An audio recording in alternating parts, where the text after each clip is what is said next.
programa Alegria de Viver, sejam muito bem-vindos. Hoje daremos continuidade ao nosso livro, essa bela obra, Reportagens de Além-Túmulo, obra que é do espírito Humberto de Campos através da mediunidade de Francisco Cândido Xavier. Nós já estamos fazendo a leitura, comentário de vários capítulos, você poderá encontrá-los nos programas anteriores. Hoje teremos um capítulo novo para você. E as histórias de Humberto são sempre instrutivas. Então, se você gostar das histórias, se você quiser fazer anotações, porque às vezes é interessante você contar as histórias para quem você conhece, então é uma ótima oportunidade que você possa montar um elenco das histórias, montar resumos, e você pode fazer isso no próprio livro. Aqui no início de cada capítulo, você pode colocar os tópicos principais, qual é o assunto, aquilo que você achou que é principal, mais interessante. E assim você fica com uma obra estudada já, com todos os itens necessários para você depois aproveitar nos seus estudos, nos seus comentários. Pegue seu livro, seu caderno, venha com a gente. Hoje, como eu comentei, então, nós teremos um capítulo novo. E olha, o capítulo de hoje você não pode perder. Eu tenho certeza que você vai gostar demais. É uma história muito doida, mas vamos juntos. Eu sou Solange Sauan Godoy com o nosso querido André Luiz Ruiz. Como vai, André? Olá, Solange. Olá, queridas irmãs, queridos amigos. É com muita alegria que nós voltamos ao nosso estudo do livro Reportagens de Além-Túmulo. Um livro, como a Solange falou, muito interessante e um pouco diferente do Crônicas que estávamos fazendo antes, porque o Crônicas havia a necessidade de Humberto de Campos demonstrar toda a sua identidade, com o seu modo de falar, com sua literatura, com a maneira de abordar os temas místicos ou da mitologia grega, aquele vocabulário complicado. Mas agora não, agora ele está, e nós já dissemos isso no começo, ele está falando de casos verídicos, que ele pesquisou, casos que são reportagens do próprio repórter contando como as coisas foram. Então esse Reportagens ele vai trazer histórias muito bacanas, como nós já vimos, inclusive a história emocionante do Natal Diferente, né? Uma história muito tocante dos programas anteriores. E você pode acompanhar a nossa abordagem em cada semana com um capítulo novo do livro Reportagens de Além-Túmulo. Então, para nós iniciarmos o nosso estudo de hoje, de um destes capítulos, que eu tenho certeza, como a Solange falou, você vai apreciar bastante, porque é muito atual, né? Você então vai acompanhar a nossa vinheta de abertura desse capítulo número 6, ou não, número 7. Vamos lá?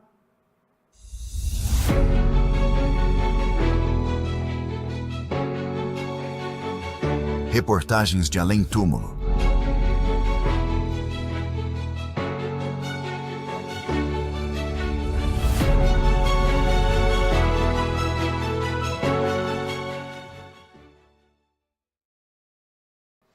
Aí que está, você está vendo, eu falei que é o capítulo 7, não, é o programa 7, esse é o 7º programa. O capítulo realmente é o capítulo 6, né, Solange? Isso mesmo, capítulo 6, o drama de André. Não é meu não é do André Gaspar, mas é de um monte de Andrés que existem por aí, não é?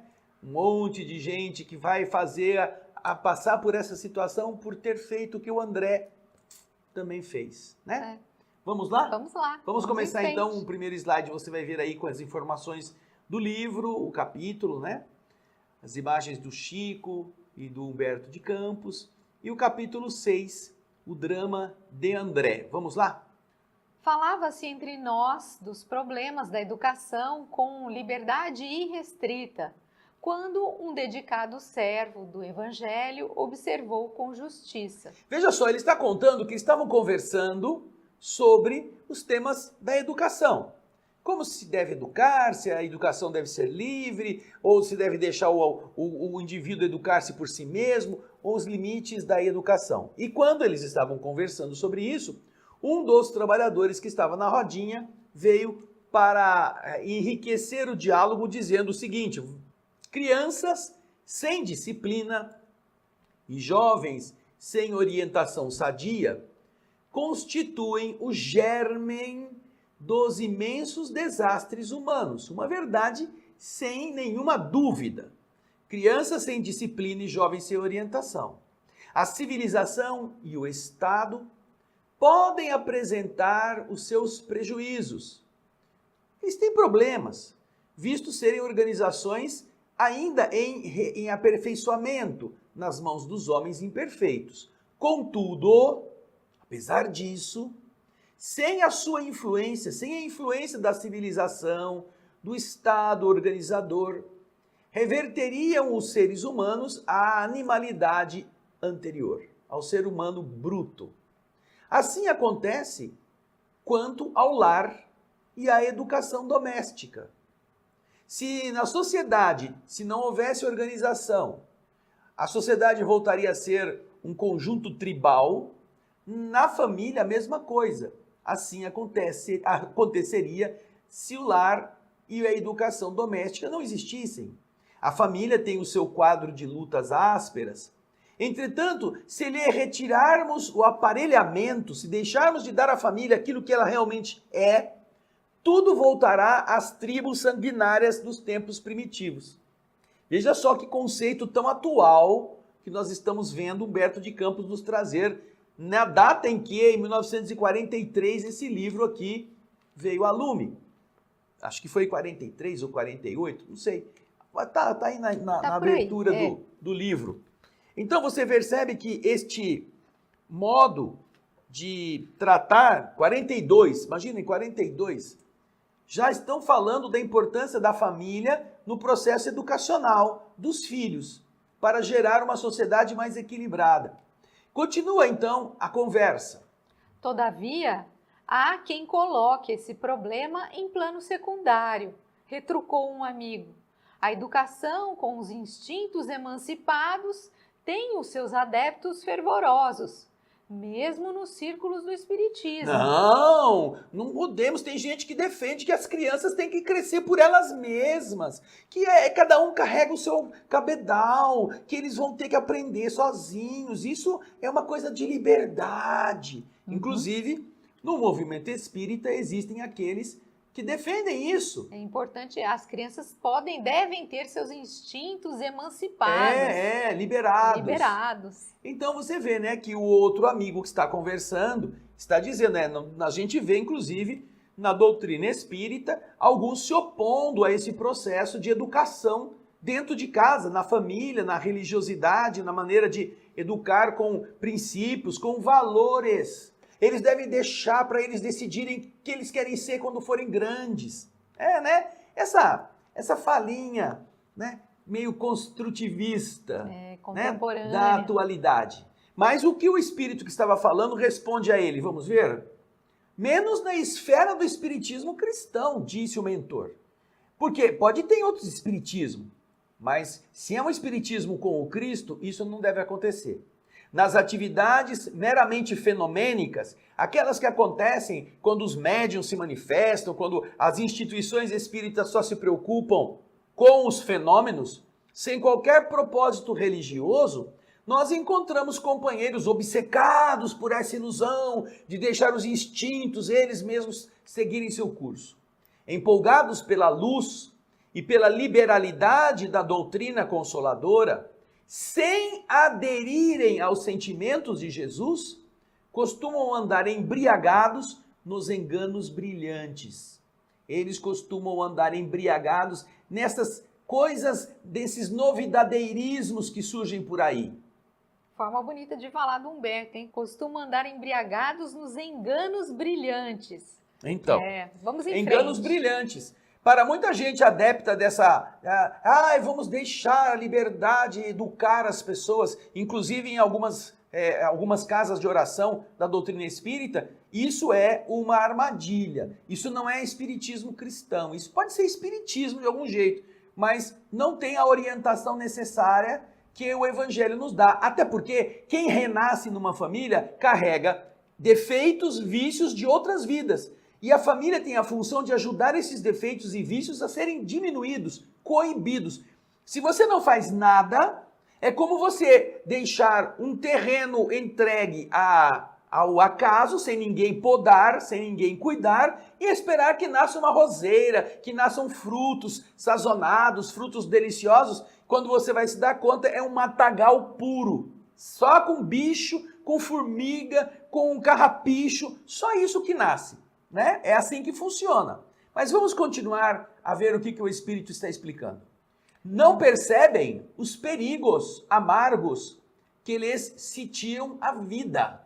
Desinteressam-se da educação dos filhos mais tenros, com grave dano para o futuro do grupo familiar.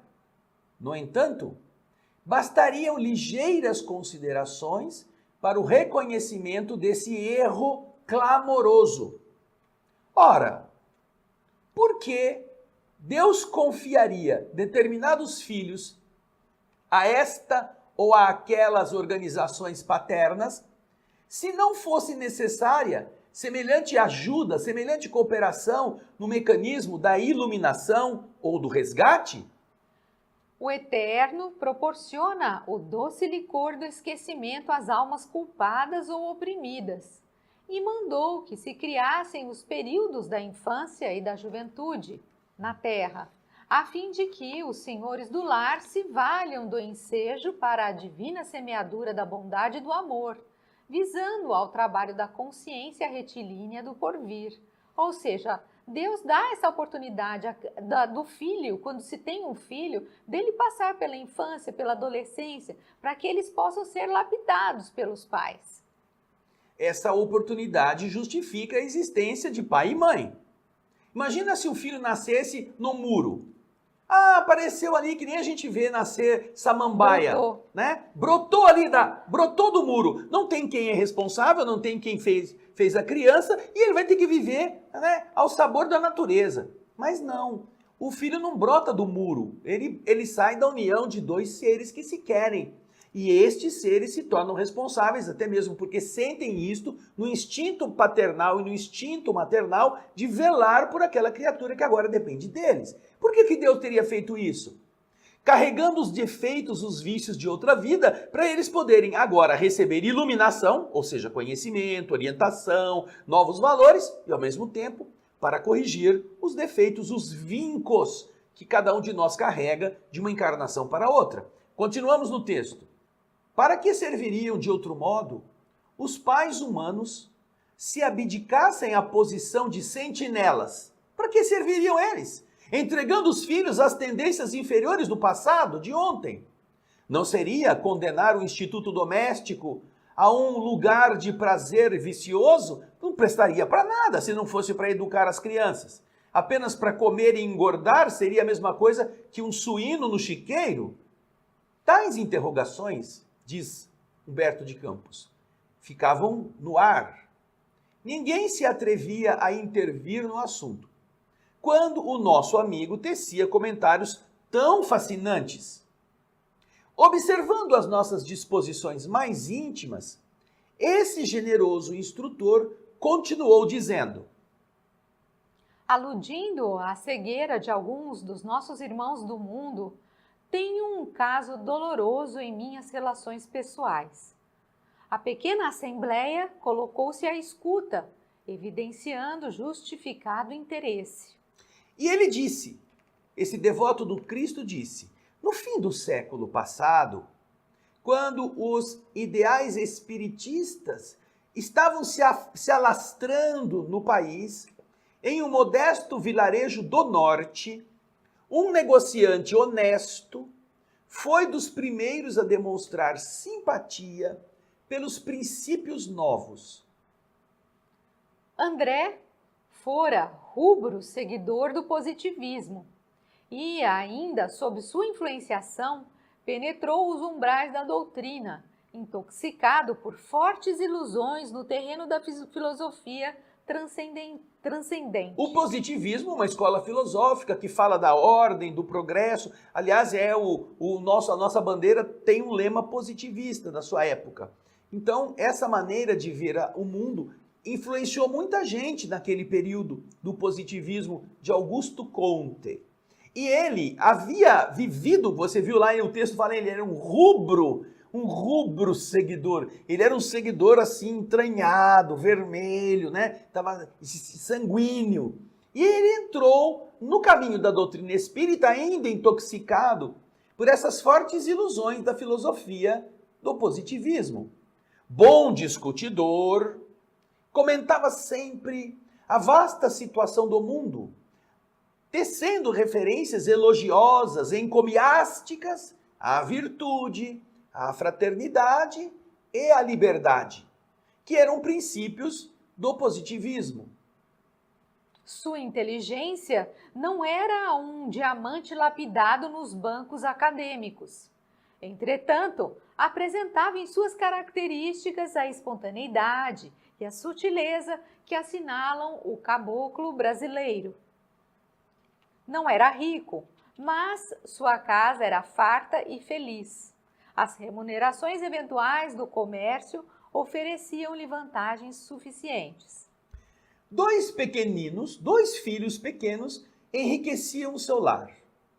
No entanto, por mais que a esposa insistisse, a fim de que esses filhos, tivessem as necessidades espirituais atendidas, na questão do problema religioso, o pai André zombava murmurando: "Ah, nada disso! Meus filhos hão de crescer sem esses prejuízos.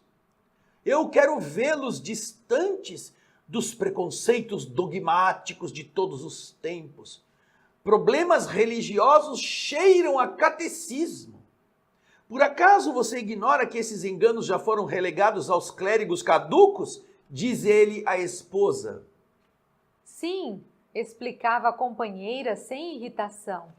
Compreendo teus escrúpulos, no sentido de preservar os meninos da exploração e do abuso do nome de Deus. Todavia, não podemos eliminar as necessidades justas da alma. Já que não permitiremos a influência dos padres junto dos nossos filhinhos, precisamos criar um ambiente de ensino doméstico, onde aprendam conosco a cultivar o respeito e a obediência ao Altíssimo. Ou seja, a mãe está querendo dar espiritualidade aos filhos, já que o pai não queria, porque ele confundia a necessidade espiritual com aquilo que as pessoas na época estavam acostumadas, que era justamente essa ligação com a Igreja Católica. O positivismo é uma doutrina filosófica que vem como que trazer o racionalismo ao modo de acreditar, e não a crença cega naquilo que se interpretavam a respeito das Escrituras. Então isso gerou um antagonismo muito flagrante entre determinadas correntes filosóficas e as tradicionais religiões dogmáticas. E o pai, o André, não queria que os filhos sofressem essa influência nociva, no que, aliás, a mãe concorda. Mas ela diz, apesar de a gente não querer que nossos filhos recebam essa maneira de ensinar de uma forma assim tão adulterada, nós precisamos dar a eles, no ambiente doméstico, as orientações para o cultivo do respeito e da obediência a Deus, de alguma forma. E o que acontecia? André exibia um sorrisinho vaidoso e afirmava: Esquece as velharias, mulher. A razão resolverá isso. A mentalidade de agora reclama independência. Nossos filhos não serão escravos das disciplinas impiedosas que nos torturaram a infância. Mas, dizia de novo a esposa sensata, se Deus nos transformou em pais neste mundo, é para que nós sejamos orientadores dedicados de nossos filhos. Quando nós não vigiamos, André, a liberdade pode se transformar em libertinagem. Pais e mães estão na terra com a função de orientar aqueles que chegam ingênuos, entre aspas, né? Neutros, porque esqueceram um pouco do passado. A primeira infância é esse processo de reaprender valores dos pais que são mais experientes. E ela está dizendo, por que Deus então nos daria uma vida familiar se não fosse para nós orientarmos os filhos no caminho correto, ao invés de deixá-los entregues à libertinagem? É o que a mãe pondera. E o que o pai responde? O marido parecia impressionar-se momentaneamente com as respostas da esposa. Contudo, dava de ombros, sem maior consideração. E o tempo foi passando. Na obediência ao regime paterno, os rapazelhos cresceram voluntariosos e rudes. Somente abandonaram o curso primário após os 15 anos, imagina. Nossa, Só com 15 anos que eles terminaram o curso primário. o pré. Porque Uau. eles eram preguiçosos, eram indisciplinados. Ah, eles só fazem o que querem, né? Empenhavam-se de forma muito comum em atritos ásperos, em brigas de moleque, dos quais eles só se afastavam sangrando depois das longas súplicas das mães. Eles sempre gostavam de brigar, sempre gostavam de se enveredar por esses caminhos de disputas da juventude. Eles odiavam os livros sérios, mas estavam sempre atentos às anedotas deprimentes. Gostavam de farra, não gostavam de disciplina.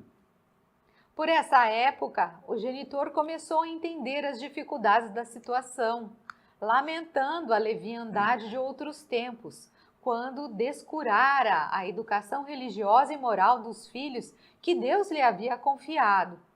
Era, porém, muito tarde. Léo e Oscar, os dois rapazes, já agora na juventude, guardavam uma observação revoltante para cada conselho dos pais.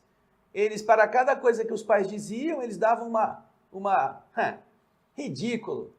Ah, isso é idiotice, isso é coisa de velho. O nosso amigo André, aí ele começa a perceber a burrada que ele já tinha feito, né? Ele tentou a internação dos jovens rebeldes em um estabelecimento disciplinar, mas isso foi inútil. Procurou colocar os dois filhos em serviço honesto. Entretanto, ambos eram admitidos para serem dispensados quase na mesma hora. Ninguém lhes tolerava os costumes e as palavras torpes. Certa vez, quando o comerciante chegava ao lar, em noite sombria, percebeu acalorada discussão no interior doméstico. Mais alguns passos e defrontou a cena humilhante. Em atitude ingrata, os filhos espancavam a própria mãe. Na sua indignação, André buscou expulsá-los, mas a esposa interveio com a ternura de sempre. Veja só o absurdo, né? Agora eles são grandões, são fortões. Agora, não adianta querer endireitar. Já criou um monstro. Os italianos costumam dizer que é de pequenino que se entorta o pepino, né? De pequenino, que você pega o pepino e entorta ele. Se deixar para entortar depois de grande, ele quebra, não adianta. E então, o André agora vê uma cena grotesca, que é os seus dois filhos batendo na mãe. Olha que absurdo isso. E ele então tenta expulsar os dois de casa, e a mãe se opõe, porque a mãe é mãe. Ela suporta a agressão, compreende a doideira dos filhos, mas ela não quer expor os filhos ao abandono. Continua o texto. Decorridos alguns meses deste fato constrangedor, os dois rapazes foram apanhados em um flagrante de furto. Após a prisão vexatória, envergonhadora, o genitor, o pai, o André, não conseguiu conter a revolta que lhe atormentava o coração. E apesar das rogativas constantes, reiteradas da sua companheira, expulsou os filhos do ninho familiar. Ele que não quis educar quando podia, agora não teve outra saída senão expulsá-los dali. Alma esfacelada por desilusões tão amargas, providenciou a mudança de um estado para outro. Vendeu a pequena propriedade comercial, as terras, os rebanhos e partiu. Entretanto, os cônjuges, apesar da união afetiva em afinidades profundas, embora a modificação da paisagem, nunca mais se avistaram com a tranquilidade primitiva. Ensaiavam o regresso à aventura de outros tempos, mas tudo em vão. A lembrança dos filhos ingratos apresentava-se com as imposições da velhice, multiplicando, porém, as preocupações e as saudades. Agora eles estão velhos. Tiveram que largar tudo para não ficarem à mercê dos filhos violentos e da vergonha que eles iriam produzir. Venderam tudo e foram para um outro estado. Mudaram-se da região. E apesar disso, apesar de se darem bem, apesar de se quererem, apesar de terem um ao outro em afinidades, ainda sentiam aquele vazio, aquela coisa da saudade dos nossos filhos, o que será deles, as preocupações no coração que ama. Não ficaram então em paz, desde quando tudo isso aconteceu. Continua a história nos contando a tragédia. Numa noite tempestuosa, André despertou às primeiras horas da madrugada, ouvindo um forte ruído no corredor. Então ele pegou a arma de fogo, levantou-se cuidadosamente, encaminhou-se ao cofre de madeira localizado no aposento ao lado e notou que esse cofre tinha sido arrombado. Era um ladrão, aquele visitante imprevisto. Como uma sombra no meio das sombras, André acompanha os passos do malfeitor. E antes que ele pudesse escapar, André acerta-lhe um tiro quase a queima-roupa. O barulho fez a esposa acordar e levantar-se assustada. Acendem a luz. E quando o comerciante, muito trêmulo, aproxima a lanterna do rosto da vítima, que se esvaía em sangue, eles cruzam o olhar um com o outro. Meu pai! Meu pai! Grita em tom rouco o malfeitor moribundo. Meu filho! Exclamam a um só tempo marido e mulher, entre lágrimas de desesperação.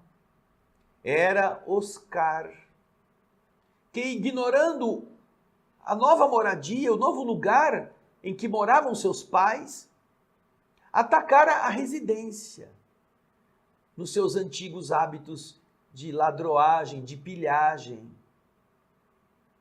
Então, o narrador fez uma pausa mais longa, reconhecendo o efeito de suas palavras no ânimo geral, e continuou contando o ocorrido com a família.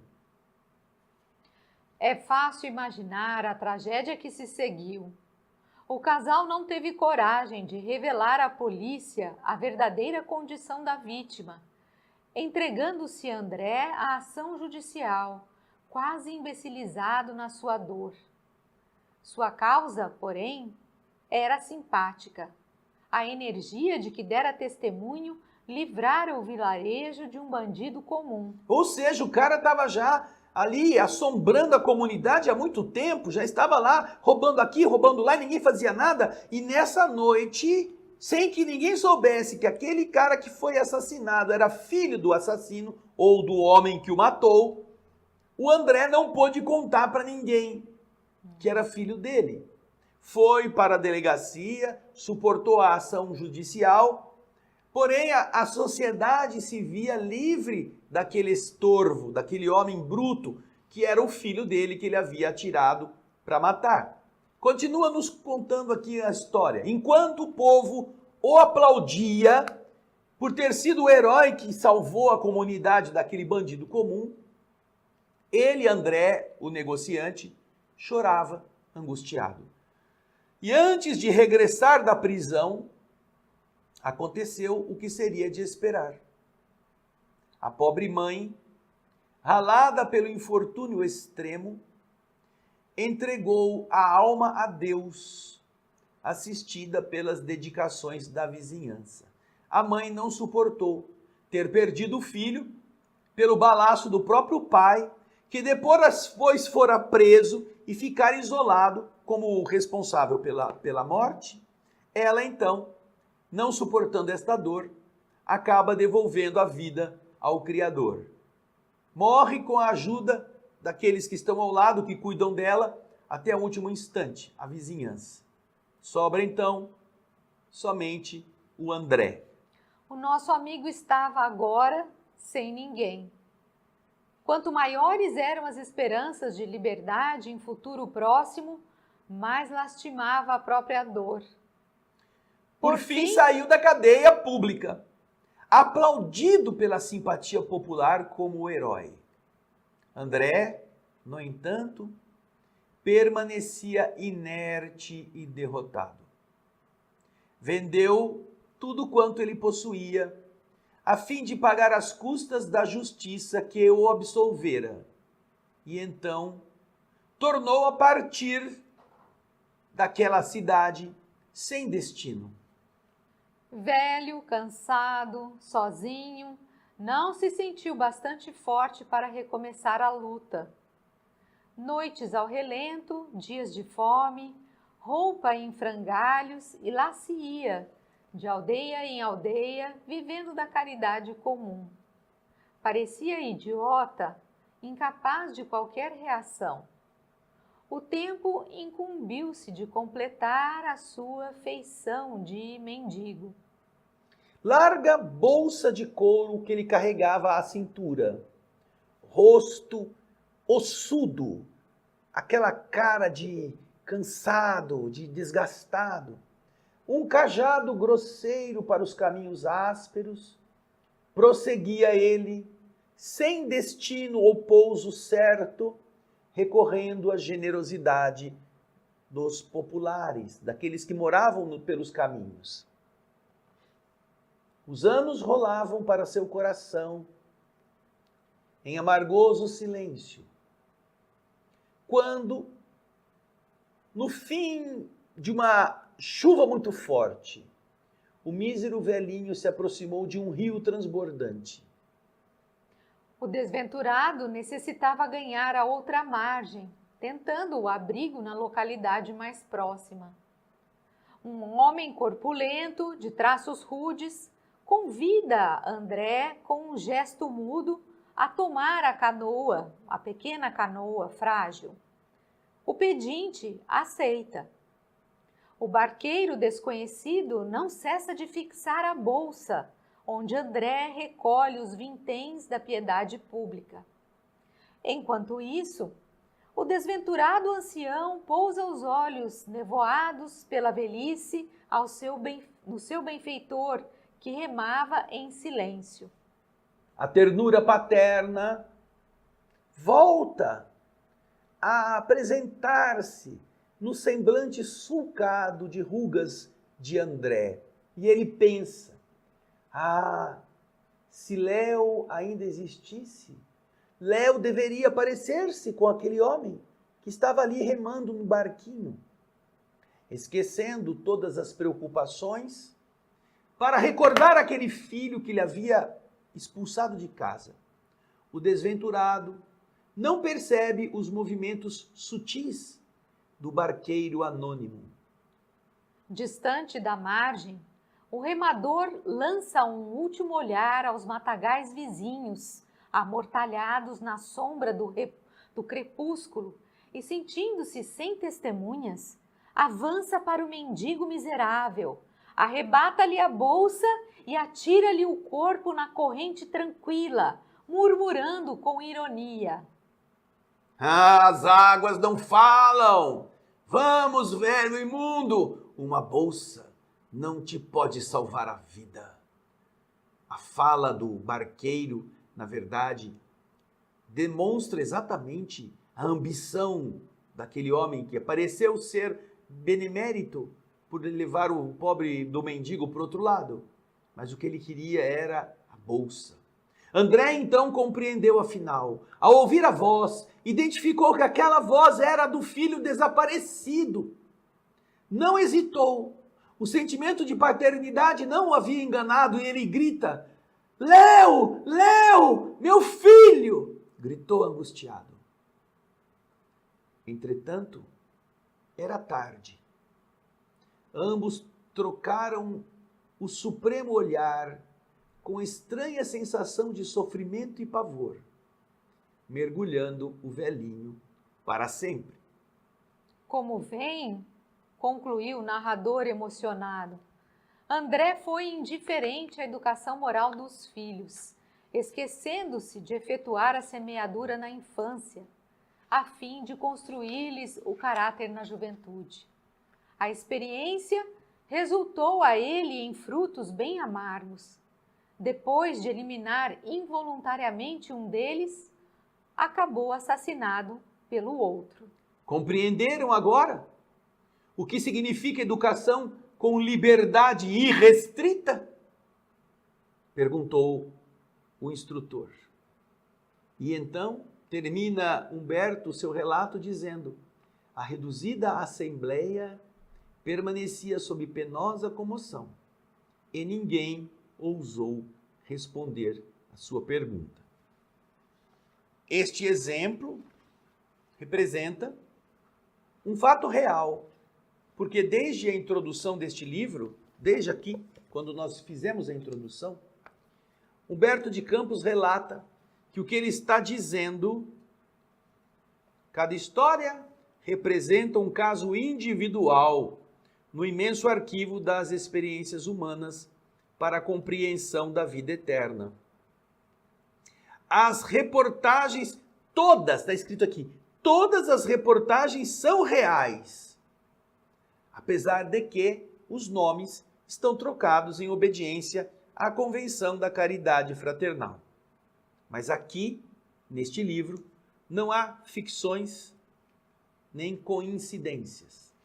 Ele está então contando um fato que, na verdade, pode não ter em muitas outras circunstâncias parecidas o mesmo destino, a mesma situação, de um matar e depois ser morto. Porém, as tragédias emocionais nascidas do abandono, com a desculpa de deixar que os filhos cresçam livres e sejam o que eles quiserem, como se fosse realmente uma postura filosófica adulta, sábia, quando não é senão a preguiça de ter que enfrentar os problemas, de ter que dizer não, de ter que corrigir o erro, de ter que fazer o filho sentir-se como que tolhido por aqueles que lhes vão dar a orientação correta, quando eles estão em estágio de aprendizagem. Essa preguiça, que é muitas vezes a justificativa de pais e mães não se atentarem para a importância da educação, a educação religiosa, a educação de valores, a educação ética dentro de casa. Produzem diversos tipos de problemas ligados à drogadição, ligados à perda dos valores, à ingratidão de filhos, que depois, quando vão cair no mundo, pouco estão preocupados com o destino dos seus pais, que é como o Evangelho nos explica, exatamente as causas atuais das aflições, no capítulo 5 do Evangelho segundo o Espiritismo. Você vai ver um dos trechos em que o Evangelho nos educa a esse respeito, falando da ingratidão dos filhos, pelo fato de não terem sido educados. Tudo isso você vê nessa história, não apenas como uma ficção, porque já desde o começo as personagens não são inventadas, tem apenas os seus nomes trocados. Mas isto é da vida diária, das famílias, dos adultos, de até mesmo uma irresponsável maneira pedagógica de achar que estão educando as crianças. Eu já tive conversa com educadoras, entre aspas, professoras desse tipo de educação chamada construtivista, que não corrige a criança, que não dá orientação, e elas dizem, não, quando ela crescer, ela vai aprender a escrever certo. É, assim, pura e simplesmente. Ela vive numa sociedade que tem todas essas regras, que tem uma língua, que tem uma maneira de se expressar, e quando ela for procurar um emprego já na idade adulta, ela vai escrever tudo errado e vai ser demitida ou não vai ser admitida, por quê? Porque não sabe escrever um bilhete. E vai resolver aprender a partir daí, né? Calejada e já criada. Quem é que vai atender às necessidades dessa criatura? E ela que não foi orientada a buscar ensinamentos, porque só fazia quando tinha vontade, se transformou numa beldade, que acha que a beleza do corpo é mais importante para abrir as portas, ao invés de ter se dedicado a melhorar-se, a cultivar valores, princípios e ensinamentos. Então, veja só que tragédia. Não é, Solange? É isso mesmo. Você está olhando aí? Você comentou, mas deixa eu ler para o pessoal. Olha aqui Isso, no Evangelho. Faz. Leia aí. Falando das causas atuais das aflições. Né? Quantos pais, diz o Evangelho, quantos pais são infelizes com seus filhos, porque não combateram suas más tendências no princípio. por fraqueza ou indiferença, deixaram-se desenvolver neles os germes do orgulho, do egoísmo e da tola vaidade que secam o coração. Depois, mais tarde, recolhendo o que semearam, espantam-se e afligem-se pela sua falta de respeito e ingratidão. E assim vai, falando sobre as causas atuais das aflições. Porque esses pais, como no exemplo, nessa história, poderiam ter evitado tudo isso. E nós vimos que tudo aconteceu justamente porque eles foram responsáveis, eles faltaram com um dever tão importante. E nessa condição, Solange, não é apenas pela realidade da família que vai colher os frutos ruins, mas é como uma política que venha a adulterar a juventude com a ideia falsa de que não precisam estudar, que eles passam de ano.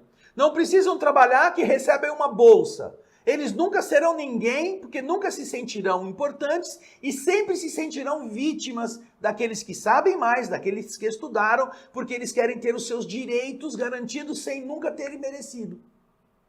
Então, o que você cria com pessoas não são pessoas independentes, são meias pessoas. São pessoas que não têm vontade e que acham que, dependendo de todos os outros têm que carregá-los nas costas. Nunca foi assim. Na evolução humana, nunca foi assim. E os que pensam que isso vai vingar, estão tremendamente enganados e vão colher os frutos negativos deste engano.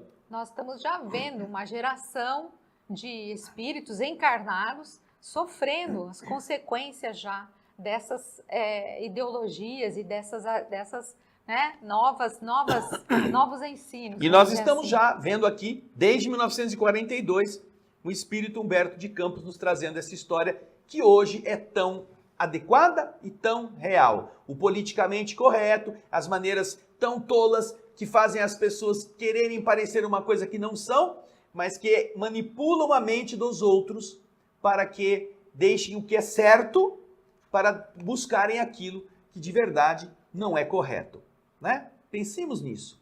Você que é pai e mãe, você tem uma responsabilidade. Procure no livro dos Espíritos a responsabilidade de pais e mães na educação dos seus filhos. Está lá também. Mas isso vai ficar para outro programa. É isso aí, nós nos vemos no próximo Alegria de Viver. Um abraço. Beijo, Tchau. Até mais.